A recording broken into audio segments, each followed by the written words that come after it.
Buenos días de nuevo, nos reunimos nuevamente. Vamos a compartir en los siguientes minutos tratando de sumarizar un tema que realmente no es tan sencillo. Voy a tratar de ponerlo de una manera lo más sencillo posible en muy pocos minutos acerca de los nuevos anticoagulantes orales o nuevos anticoagulantes en general.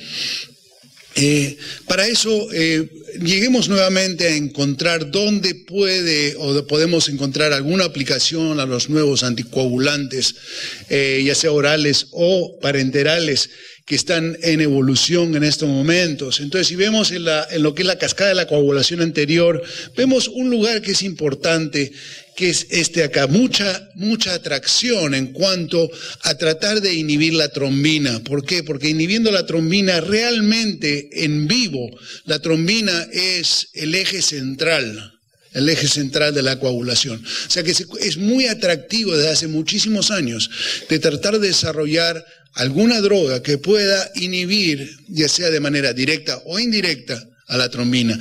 De ahí la razón por la cual el desarrollo de heparina y heparina de bajo peso molecular, porque de esa manera, inhibiendo el factor 10 activado, inhibimos la producción de trombina. Y la segunda manera, que es bien atractiva, es la inhibición directamente de la trombina.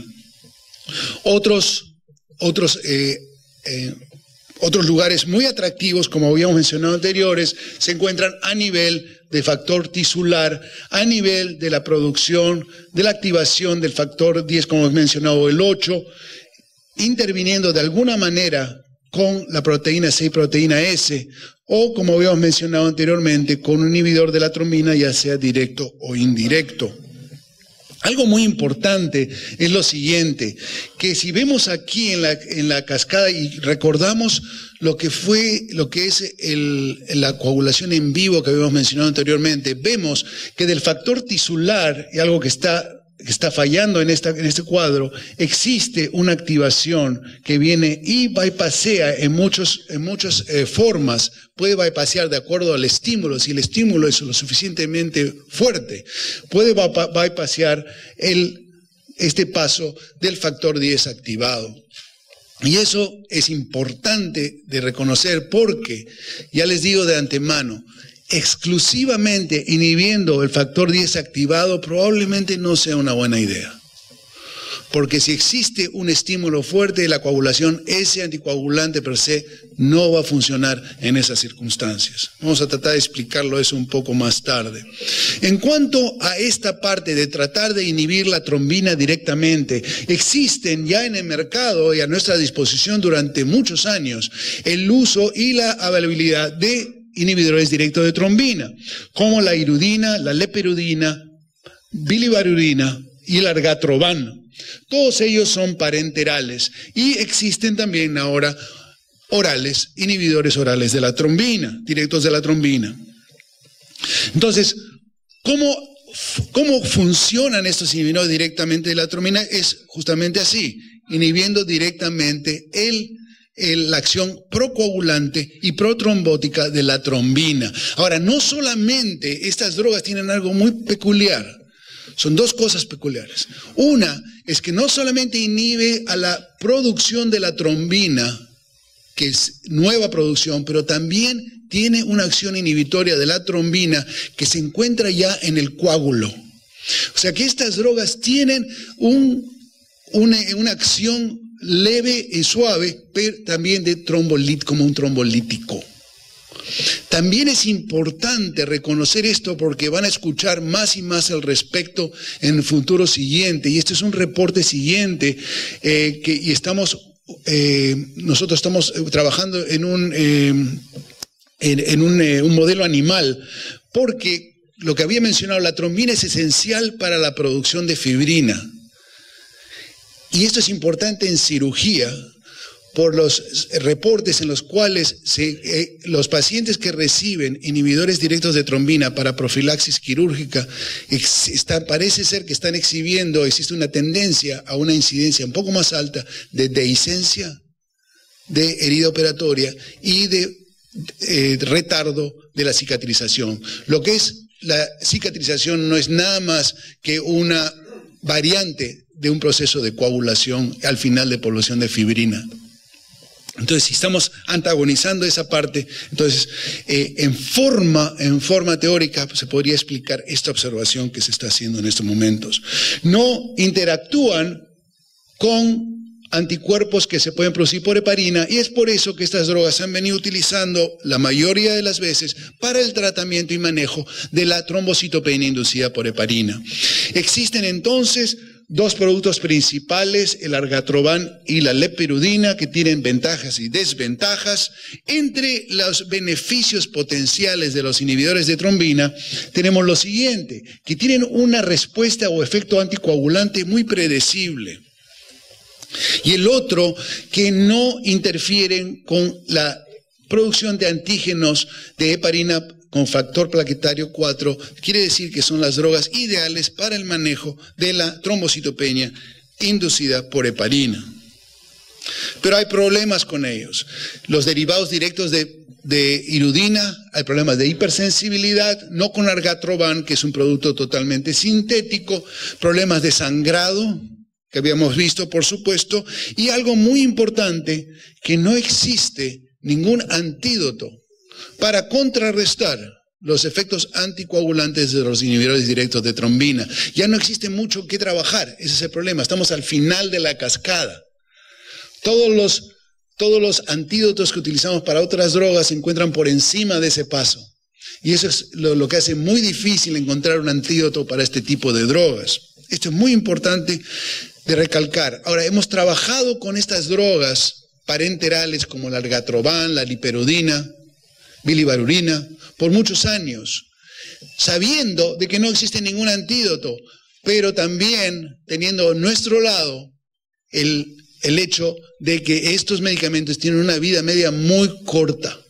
La bilivarurina tiene una vida media de 25 minutos, el argatroban de 35 minutos. O sea que mientras nos estamos preparando, si tenemos un sangrado como complicación, mientras empezamos a correr de arriba para abajo y llamar a la emergencia y la gente que nos venga a ayudar, ya el efecto de la droga ya va a estar fuera del paciente, la gran mayoría de ellos. Entonces, muy importante, cuando empecemos a ver a los inhibidores directos de la trombina, y cuando el primero salió al mercado, particularmente de esto, fue una cosa muy interesante, y este fue el cimelagatrán, y se fue inmediatamente a la prensa, ¿no? Esto es ya la panacea, se acaba de inventar, etcétera. Esto no duró mucho tiempo, hasta que los titulares en los periódicos fueron, saben que esta droga realmente tenía efectos colaterales. Nos entusiasmamos antes de tiempo. Existe otra, sin embargo, que es el dabigatran, el etexilato de dabigatran. Dabigatran es la droga activa. El etexilato es una molécula que se adiciona al dabigatran, que es fundamental para que el dabigatran se absorba. Tiene que absorberse en un medio bien acídico, y el etexilato lo que hace es un microambiente alrededor de la molécula que permite la absorción. Este microambiente acídico es probablemente el más responsable de las reacciones efectos secundarios gastrointestinales como náusea, vómito y sangrado gastrointestinal de esta droga. Aún dándole al paciente inhibidores de protones, de bomba de protones, para proteger el estómago, el etexilato es mucho más potente que esto. El inicio es rápido, relativamente 2 horas, y se queda en el cuerpo humano por 24 horas o más en algunas ocasiones. Algo importante acerca de profilaxis, estudios de profilaxis, en general, a dosis de heparinas de bajo peso molecular como el ACCP no ha demostrado en esos estudios superioridad Y en algún estudio no demostró la no inferioridad, lo que quiere decir que fue inferior a las drogas que estamos utilizando en estos momentos. Algo importante que habíamos mencionado anteriormente, las tasas, debido a lo que les había explicado anteriormente, las tasas muy altas en cuanto a náusea y vómito por el uso de estas medicinas, lo que hace el uso postoperatorio en general muy difícil. Ya el paciente postoperatorio ya se encuentra nauseoso, ¿no? De entrada, imagínense, le damos una droga que y eso se potencia mucho más en el postoperatorio. Otro estudio que llamó mucho la atención, sobre todo en los Estados Unidos, fue el estudio de tratar de utilizar este inhibidor de la directo de la trombina oral en pacientes con fibrilación auricular para prevenir accidentes cerebrovasculares embólicos y pacientes no valvulares de fibrilación auricular. Un estudio grande publicado en el New England Journal of Medicine no hace mucho, comparando warfarina con 2 dosis diferentes de dabigatran. Existen problemas importantes en este estudio, los cuales se fueron mencionando. Sin embargo, a pesar de eso, dabigatran fue aprobado. Una de estas dosis fue aprobado para el uso en los Estados Unidos por la FDA, motivo por el cual renuncié a una de las posiciones que tenía, que era de consultor de la FDA, por ese motivo. Le voy a mostrar algo más de trabajo que hicimos con la FDA no hace mucho tiempo, en los últimos 2 años, de acuerdo a los nuevos anticoagulantes. Algo importante a mencionar es que existe un aumento por el uso crónico de estas drogas, y esto es importante porque se vio con dabigatran, pero también se vio con cimelangatran. O sea que hay algo que todavía no nos podemos explicar bien, pero aparentemente si el paciente tiene, y esto lo dice el paquete de inserción del medicamento, si su paciente tiene factores de riesgo coronario, como lo tienen todos nuestros pacientes vasculares, esta droga se debe manejar con mucho cuidado. La vida media, ahora estamos viendo una vida media no de 25 minutos o 35 minutos, estamos viendo una vida media de 14 a 17 horas de un medicamento que trabaja de la misma manera. ¿Ok? Entonces, esto es muy importante porque no es reversible. Esto es una de las razones por las cuales en los estudios, en la gran mayoría de estudios, en forma numérica, el sangrado fue muy más importante que en las drogas de control. Y esto es importante, es la Agencia Europea Medicinal, el equivalente a la FDA en Europa, que puso este documento diciendo realmente no existe ninguna manera de contrarrestar el sangrado mayor de esta droga. El uso de plasma fresco congelado no funciona. Ese es un estudio que en 2 lugares independientes. Y lo que se recomienda es advertir y llamar inmediatamente al equipo de cirugía, de trauma, porque muchas veces el paciente se debe ir y físicamente, quirúrgicamente ir a tratar de controlar el sangrado. Otra cosa importante que se vio con otra droga, pero también se vio con dabigatran, es el hecho de que estas drogas se están comercializando con un rótulo que dice, usted no necesita monitorizar esta droga en laboratorio. La verdad es que no existe ninguna manera de monitorizar estas drogas. Los análisis de laboratorio que tenemos a nuestra disposición no tienen la habilidad de monitorizar. La variabilidad es muy, muy grande. No solamente para el rivaroxaban, pero las mismas dosis y los mismos pacientes entre laboratorios existe una variabilidad importante, lo que hace casi imposible monitorizar estos pacientes. Esto se ve también en limitaciones para el uso renal, porque estas drogas se eliminan casi exclusivamente por mecanismos renales. Esto es de la Agencia Canadiense de Tecnología y Drogas. Lo que se vio que en Canadá, estas son las restricciones, básicamente restricciones severas para el uso del dabigatran y rivaroxaban en pacientes con enfermedad renal.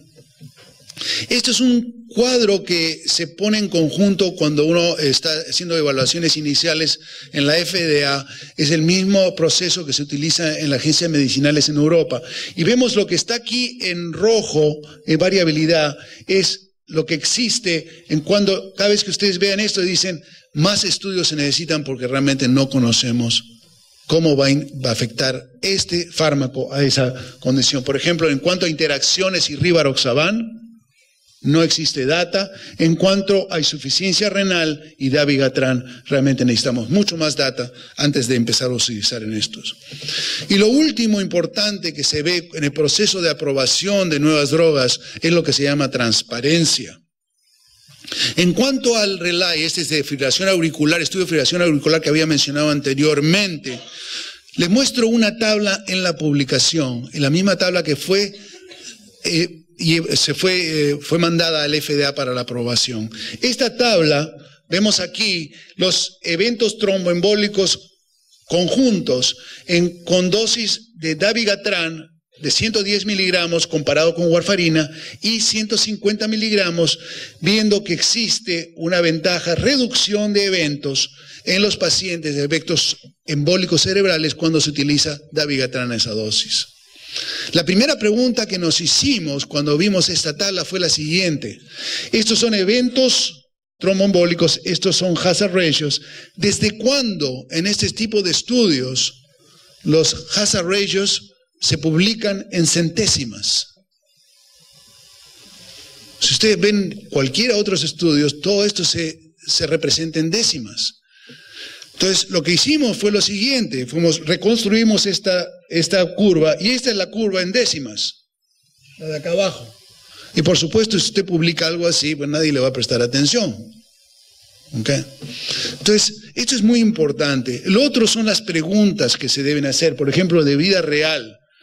¿Cómo podemos detectar si algún sujeto está en sobredosis? Esas son preguntas importantes de tipo práctico. ¿Se puede utilizar factor 7 recombinante para contrarrestar y a qué dosis? Esto ya se investigó en un número en animales y no funciona. Entonces, si en caso de tener que reoperar al paciente o llevarlo de emergencia a sala de operaciones, ¿cuánto tiempo tenemos que esperar?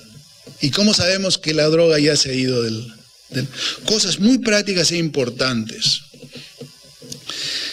En cuanto a sangrado y rivaroxaban, hubo problemas en cuanto a metodología, cambios en definiciones de sangrado mayor de estudios de fase 2 a fase 3. Esto fue muy importante porque esto es un reanálisis que realizamos con el grupo de consultores de la FDA y vemos aquí de que realmente poniendo estos análisis en conjunto y tomando las mismas definiciones anteriores, esta droga se asocia con mayor sangrado que las drogas controles en las cuales se ha estudiado.